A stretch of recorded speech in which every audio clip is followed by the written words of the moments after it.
నమస్కారం అండి. నేను డాక్టర్ మోహ శ్రీనివాస్ మాట్లాడుతున్నానండి. ఇవాళ మనం ఒక ఇంట్రెస్టింగ్ టాపిక్ గురించి మాట్లాడదాం. సో, అదేంటంటే కాఫీ తాగడం అది ఒక వ్యసనమా? లేదా ఆరోగ్యమా? ఈ విషయం గురించి మనం డిస్కస్ చేద్దాం. దీంట్లోనే తాగాలి అంటే అది ఎలా తాగాలి? ఈ విషయం గురించి మనం మాట్లాడదాం. So, getting directly into the topic introductions అవి లేకుండా కాఫీ తాగడం ఎంతో మంచిది. ఇది నేను చెప్పట్లేదు. ఇది సైంటిఫిక్ రిసర్చ్ ప్రకారము హెపటాలజీ అంటే లివర్ సంబంధించినటువంటి సైన్స్ అని ఒక జర్నల్ ఉన్నది.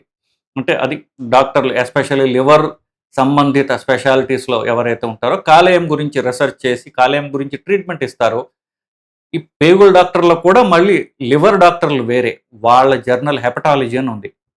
దాంట్లో 2010లో, 2016లో, 2024లో గూడా కాఫీ యొక్క కాఫీ తాగితే లివర్ మీద ఎంత మంచి జరుగుతుంది అనే దాని గురించి జర్నల్స్ పబ్లిష్ అయ్యాయి. ఇవి ఇంటర్నెట్‌లో ఉన్నాయి. ఆ ఇంటర్నెట్‌లో జర్నల్స్ తీసుకొని నేను మీకు చదివి చెప్తున్నాను.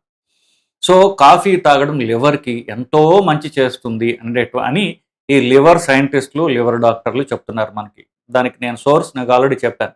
ఇవి ఓపెన్ సోర్స్ జర్నల్స్. అంటే కొన్ని జర్నల్స్ కొనుక్కోవాలి. ఇది కొనుక్కోక్కల ఫ్రీగా యూట్యూబ్‌లో డౌన్‌లోడ్ చేసుకొని చదువుకోవచ్చు. ఇకపోతే వాళ్ళు చెప్పిన దాన్ని నేను పాయింట్స్ అంటే ఇవి ఒక కథలా కాకుండా పాయింట్స్ లాగా చెప్తాను. సో, కాఫీ ఎలాగ మంచిది అని చెప్తాను. అమెరికాలో, యూరోప్‌లో తాగే కాఫీ మన భారతదేశంలో అలాగే ఇంగ్లాండ్‌లో తాగే కాఫీకి తేడా ఉంటుంది. భారతదేశంలో అలాగే ఇంగ్లాండ్ వాళ్ళకి మనం అలవాటు చేసిన అలవాటు ప్రకారం కాఫీలో పాలు కలుపుకొని తాగుతాం. కానీ ఈ 2 దేశాలు తప్ప ఇంకెక్కడైనా సరే కాఫీ అంటే బ్లాక్ కాఫీ. సో, ఈ బ్లాక్ కాఫీ తాగడంలో కనీసము మన కప్పులైతే బులిబులి కప్పులుంటాయి. 60 ఎంఎల్ కప్స్ అనమాట. 240 మిల్లీమీటర్ల కప్పులు అంటే కనీసం ఒక పావు లీటర్ ఏసుకోండి. పావు లీటర్ బ్లాక్ కాఫీ కనీసం రోజుకి 3 సార్లైనా తాగండి అని చెప్తున్నారు. ఈ 3 జర్నల్స్ క్రోడీకరించి చెప్పగా 240 ఎంఎల్ అంటే పావు లీటర్ ఏసుకోండి. పావు లీటర్ బ్లాక్ కాఫీ తాగాలి. తాగితే ఏమవుతుంది? ఎస్పెషల్లీ లివర్ ప్రాబ్లమ్స్ లివర్‌లో ఫ్యాటీ లివర్ ఉన్నవాళ్ళు నిన్నే ఒక ఆవిడని చూశాను. వాళ్ళకి గ్రేడ్ 3 ఫ్యాటీ లివర్ అని ఆల్రెడీ ఇచ్చారు. అంటే లివర్ అంతా కూడా ఫ్యాట్ కొవ్వుతోటి పేరుకొని పోయి ఉంది. లివరు కాలేయము కొవ్వుతోటి నిండిపోయి ఉన్నది. ఈ కేటగరీ వాళ్ళు. లివర్‌కి వైరస్ ఇన్ఫెక్షన్ వచ్చిన వాళ్ళు hepatitis A, hepatitis B, hepatitis C. Hepatitis B and C అనేటటువంటి హెచ్‌బీఎస్ఏజీ పాజిటివ్ అంటారు. ఇవి చాలా మందికి కామన్‌గా చూస్తుంటాం మనం. అంటే లివర్‌కి ఒక వైరస్ సోకింది. అది లివర్‌లో కూర్చునుంటుంది. మెల్లగా సంవత్సరాల తరబడి అది ఈ కాలేయాన్ని దెబ్బతీస్తూ ఉంటుంది. దానివల్ల ఏమంటే లివర్ క్యాన్సర్ రిస్క్ పెరిగే అవకాశం ఉంటుంది. 20 ఏళ్ల తర్వాత, 25 ఏళ్ల తర్వాత. ఈ వైరస్ వ్యాధిగ్రస్తులు సో, ఆల్కహాల్ తీసుకునేవాళ్ళు, ఈ లివర్‌లో వైరస్ ఉన్నవాళ్ళు, లివర్‌లో ఫ్యాట్ ఉన్న వాళ్ళందరికీ కూడా ఇది ఉపయోగపడుతుంది. ఇన్‌ఫాక్ట్ వాళ్ళేం చెప్తున్నారంటే, ఆల్కహాల్ తీసుకునే వాళ్ళలో కాఫీ గనక గట్టిగా తాగినట్లయితే వాళ్ళ లివర్ డ్యామేజ్‌ని దాన్ని చివరికి సిరోసిస్ అంటారు. లివరు మొత్తం కూడా పీచు దాటి పదార్థంతోటి రిప్లేస్ అయిపోతుంది. అది 35% దీన్ని తగ్గిస్తుంది. ఈ వైరస్ ఇన్ఫెక్షన్ ఉన్న వాళ్ళు క్యాన్సర్‌గా పరిణతి చెందొచ్చు అని చెప్తున్నాను చూసారా? 50% సగానికి సగం రిస్క్ ఇది తగ్గిస్తుంది అనేటటువంటిది రిసర్చ్‌లో మన దాకా ఇప్పుడు దాకా తెలిసినటువంటి అంశాలు బేసికల్లీ. సో, నేను చెప్పినట్టు కనీసం 3 కప్పులన్నా తాగండి. అధమం 2 కంటే తాగితే అంటే 2 పావు లీటర్ కప్పులు తా కనుక దానికంటే తక్కువ తాగితే మీకు ఆశించినంత బెనిఫిట్ ఇప్పుడైతే 30%, 50% చెప్తున్నాను చూసారా? అది ఉండకపోవచ్చు. లివర్‌లో ఫ్యాట్ ఏదైతే ఉంటుందో ఫ్యాటీ లివర్ అని ప్రతిరోజు నన్ను అడుగుతుంటారు అందరూ. వాళ్ళకి ఫ్యాటీ లివర్ క్లియర్ కాకపోవచ్చు ఎందుకంటే తక్కువ తాగితే. మంచి జరుగుతుంది. మీకు లివర్‌లో ఫ్యాట్ క్లియర్ గావాలి, లివర్‌లో కొవ్వంతా పోవాలి అనుకుంటే ఇది మీరు ఆశించినంత వాల్యూమ్‌లో తీసుకోవాలి. ఇకపోతే నేను మూడో అంశం చెప్పిందేమిటి? కాఫీ తీసుకోవటమే కాదు, ఎలా తీసుకోవాలి అనేటటువంటి వాటి కూడా స్పెసిఫిక్‌గా వాళ్ళు కొన్ని నిర్దేశాలు ఇచ్చారు. ఒకటి వాల్యూమ్ ఎంత తీసుకోవాలి అనేది చెప్పాం. రెండవది మీకు బ్లాక్ కాఫీ తాగడం కష్టంగా ఉంది. ఇండియాలో బ్లాక్ కాఫీ అంటే వాళ్ళకెవరికీ అసలు తాగడం చాలా కష్టం. నేను తాగలేకపోతున్నానని అంటారు. నేను కూడా తాగలేను. సో, నేను ఒక ట్రిక్ చేశాను. నేనేంటి గ్రాన్యులేటెడ్ అంటే ఇన్‌స్టంట్ కాఫీ అని వస్తుంది. నేను పేర్లు అడ్వర్టైజ్‌మెంట్ కోసం కాకపోయినా నే అది ఉపయోగపడుతుందని మీకు చేస్తున్నా. బ్రూ అనేది ఒకటుంది.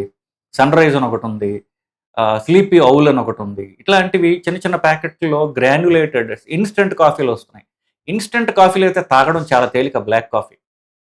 సో, దీనికి మీరు కాఫీ పౌడర్ ఎంతేస్తారో, దాన్ని నీళ్ళతో డైల్యూట్ చేయండి. సో నీళ్ళతో 1:1 అంటున్నారు. సో మీరు దాన్ని కోర్స్ ఇది కష్టం అయితే మీకు మీరు తాగడానికి ఏది సులువుగా ఉంటుందో అంత నీళ్ళతో డైల్యూట్ చేసుకోండి అది. ఇంత చేసినా కాస్త చేదు ఉంటుంది. పంచదార వేసుకోవద్దు, చక్కెర వేసుకోవద్దు. ఒక చిటికెడు ఉప్పు వేసుకోవచ్చు. వేసుకుంటే ఈ కాఫీ మీకు తాగడానికి అంత కటువుగా, బిట్టర్‌గా ఉండదు బేసికల్లీ. ఇవి తాగేటటువంటి దాంట్లో తీసుకోవాల్సినటువంటి జాగ్రత్తలు. ఇక కాఫీ గింజలు. కాఫీ గింజల్లో 2 రకాలుంటాయి. ఇప్పుడు వరల్డ్‌లో బెస్ట్ కాఫీ గింజలు తీసుకుంటే అరేబికా అంటారు. రెండవది రోబస్టా అంటారు. మనకి కావాల్సింది లివర్ ప్రాబ్లమ్ అయితే కనుక దానికి బేసికలీ అరేబికా అనేటటువంటి కాఫీ గింజలు తీసుకుంటే బెటర్. ఈ కాఫీ షాప్స్‌లో చాలా మట్టులో కొన్ని చోట్ల అయితే కాఫీ గింజలు మా దగ్గర ఉంటాయి. కొనుక్కొని మీరు గ్రైండ్ చేయించుకోండి అంటుంటారు. అట్లాంటి చోట చక్కెర లేకుండా ప్లెయిన్ ప్యూర్ కాఫీ గింజలు అరేబికా అనే దాంట్లో కెఫీన్ శాతం ఎక్కువ ఉంటుంది దాంట్లో. సో ఈ కాఫీ గింజలు మీరు తీసుకున్నట్లయితే లివర్ ప్రొటెక్షన్ ఎక్కువ ఉంటుంది. మీ టేస్ట్‌కి కావాలి, నాకు లివర్ ప్రాబ్లం లేదు అనుకుంటే రొబస్టా అనేటటువంటి కాఫీ గింజలు మీరు గ్రైండ్ చేయించుకోవచ్చు. దాంట్లో చక్కెర 0 పెట్టుకోండి. సో చక్కెర చేసే ప్యూర్ ప్లెయిన్ కాఫీ గింజలతో పౌడర్ చేయించడం మంచిది. అయిపోయింది. ఈ గింజలతో మీరు కాఫీ చేసి ఇంటికి తెచ్చుకున్నారండి. సో దాన్ని ఎట్లాగ మీరు బాయిల్ చేయాలంటే మరీ ఎక్కువ దాన్ని గనక మీరు బాయిల్ చేసినట్లయితే దాంట్లో ఎంత పీల్చేస్తుందంటే దాంట్లో ఉన్నటువంటి మొత్తం రంగుతో సహా మొత్తం పీల్చేస్తుంది. కాబట్టి జస్ట్ రోలింగ్ బాయిల్ అంటారు. అంటే మీరు నీళ్ళలో బాయిల్ చేసినప్పుడు జస్ట్ బుడగలు వచ్చేదాకా వెయిట్ చేసి అక్కడితో ఆపేయడం మంచిది. ఇంకా మంచిది ఏంటంటే ఈ రిసర్చ్‌లో వాళ్ళు చెప్పింది సౌత్ ఇండియన్ ఫిల్టర్ కాఫీ ఎంతో మంచిది అని చెప్తున్నారు. సో ఫిల్టర్ కాఫీ అంటే ఫిల్టర్ మెషిన్స్ ఉంటాయి దాంట్లో. సో దాంట్లో స్టీల్ ఫిల్టర్ ఉంటుంది. దానిపైన మనం కాఫీ పౌడర్ వేసి వేడి నీళ్ళు పోస్తే మెల్లగా ఫిల్టర్ అవుతుంది కిందకి. అన్నిటికంటే ఉత్తమం ఇది. సో ఈ వచ్చేటటువంటి డికాషన్ ఇది ఉత్తమం. కాకపోతే ఈ స్టీల్ ఫిల్టర్లు ఉన్నటువంటి కాఫీ ఫిల్టర్లు వాడటం బెటరు. కొన్నిట్లో పేపర్ ఫిల్టర్ పెడతాడు. ఆ పేపర్ ఫిల్టర్ వేయడం వల్ల కొంతమందిలో మనం అనుకున్న దానికంటే కొలెస్ట్రాల్ పెరుగుతోందట. ఎందువల్లంటే ఆ పేపర్‌లో ఉన్న పదార్థాలు కూడా కిందకి వచ్చేస్తున్నాయి కాబట్టి. పేపర్ ఫిల్టర్ వాడడం ఫిల్టర్ కాఫీల్లో ఈ మెషిన్‌లు కూడా వచ్చేసాయి. మనకి కాఫీ మెషిన్స్ కూడా వచ్చాయి. వీటన్నిటిలో కూడా పేపర్ ఉన్నటువంటి ఫిల్టర్ వాడటం అంత మంచిది కాదు. మన ట్రెడిషనల్ సౌత్ ఇండియన్ ఫిల్టర్స్ ఏవైతే ఉంటాయో ఫిల్టర్ కాఫీ ఇచ్చే మెషిన్ లాగా ఉంటాయి. దానిలో ఒక స్టీల్ ఫిల్టర్ పెడతాడు. అదైతే అన్నిటికంటే బెస్ట్ అని చెప్తున్నారు. ఇందాక మనం చెప్పుకున్నట్టుగానే కాఫీ అంటే బ్లాక్ కాఫీ. దాంట్లో పాలు వేయడం, చక్కెర వేయడం ఇవన్నీ కూడా కల్తీలే. మనకి ఆశించినంత మేరకు మంచి జరగాలి అంటే బ్లాక్ కాఫీ తాగడం బెటరు. ఆ బ్లాక్ కాఫీలో కూడా నేను చెప్పినట్టు గ్రాన్యులేటెడ్ అంటే ఇన్‌స్టంట్ కాఫీలు అయితే మీరు తాగడం ఈజీగా ఉంటుంది. నల్ల కాఫీ తాగలిగితే మంచిది, అన్నిటికంటే బెస్ట్. అది తాగడం కష్టంగా ఉంది. ఫర్ ఎగ్జాంపుల్ నేను తాగలేను. అలాంటప్పుడు నేనేం చేశాను, ఈ గ్రాన్యులేటెడ్ కాఫీ తీసుకుంటున్నాను. అది కొంచెం ఏంటంటారు వెగటుగా, వగరుగా ఉంటుంది. సో వగరుగా ఉన్నప్పుడు దాంట్లో కాస్త చిటికెడు ఉప్పేసినట్లయితే ఆ వగరు పోతుంది. తాగడం ఈజీ అవుతుంది. కష్టమైతే బాగా నీళ్ళు ఎక్కువ చేసుకోండి. అప్పుడు మీరు తాగడం ఈజీగా ఉంటుంది. దాన్ని మీరు పావు లీటర్ చేసుకోవచ్చు. ఈ కాఫీ డికాషన్ పావు లీటర్ తాగలేకపోవచ్చు. దీన్ని డైల్యూట్ చేసి పావు లీటర్ నీళ్ళలో పెద్ద కప్పులు ఉంటాయి చూసారా, దాంట్లో వేసుకున్నట్లయితే కనీసం 3 కప్పులు తాగగలిగితే ఎంతో మంచిది. బాగుందయ్యా, ఇంతింత కాఫీలు తాగితే మాకు నిద్ర పట్టదు అని మీరు అనుకుంటూ ఉండొచ్చు. సో దానికి ఒక నియమం ఉంది. లేటెస్ట్ అంటే చివరిగా లాస్ట్ కాఫీ 4 లేదా 5 గంటల సాయంత్రం తర్వాత కాఫీ తాగవద్దు. ఎందుకంటే కాఫీ శరీరంలో ఒకసారి తాగితే దాని ఎఫెక్టు 6 గంటలు ఉంటుందన్నమాట. సో ఇప్పుడు మీరు 5 తాగారనుకోండి, సో 5 + 6 ఎంత 11 అయింది. 11కి మీరు నిద్ర పట్టదు మీకు. కాబట్టి 5 తర్వాత కాఫీలు తాగవద్దు.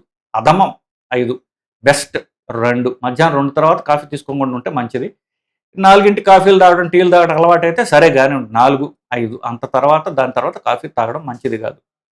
నిద్ర పట్టదు, మంచిది కాదని కానీ నిద్ర పట్టదు. పట్టినా మీకు నిద్ర డెప్త్ పట్టదు, నిద్ర క్వాలిటీ తగ్గిపోతుంది బేసికల్లీ. సో ఇవి బాగున్నాయి. సో మీరు అందరూ కాఫీ తాగేసేయచ్చా, అందరికీ ఇది మంచిదా అంటే కాఫీ అంత నేను చెప్పినట్టుగా మంచిది అయితే 3 కేటగిరీలు చెప్పాను. లివర్లో ఫ్యాట్ ఉన్నవాళ్ళు, లివర్లో వైరస్ ఉన్నవాళ్ళు, ఆల్కహాల్ తాగేవాళ్ళు. ఎందుకంటే లివర్ క్యాన్సర్ రిస్క్ ఉంటుంది కాబట్టి వీళ్ళందరికీ మంచిది. మంచిది కానటువంటి వాళ్ళు కొంతమంది ఉన్నారు.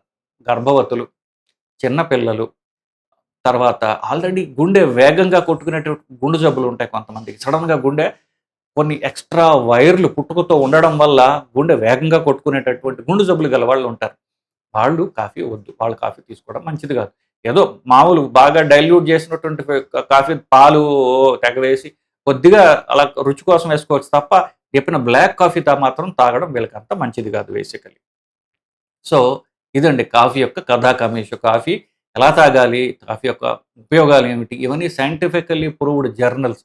Modi et al. Hepatology 2010 frontiers of nutrition అనేది లేటెస్ట్ 2026లోనే పబ్లిష్ అయింది. సో, లివర్ సంబంధిత డాక్టర్ల యొక్క జర్నల్స్‌లో పబ్లిష్ అయినటువంటిది. ఇది ఆథెంటిక్. ఇది సైంటిఫికల్లీ ప్రూవెన్ అయినటువంటి ఇది. సో, ఇది పాటించినట్లయితే మీ అందరికీ ఎస్పెషల్ లివర్‌లో ఫ్యాట్ ఉన్న వాళ్ళకి ఈ వీడియో ఎంతో ఉపయోగపడుతుందని నేను ఆశిస్తున్నానండి. నమస్కారం.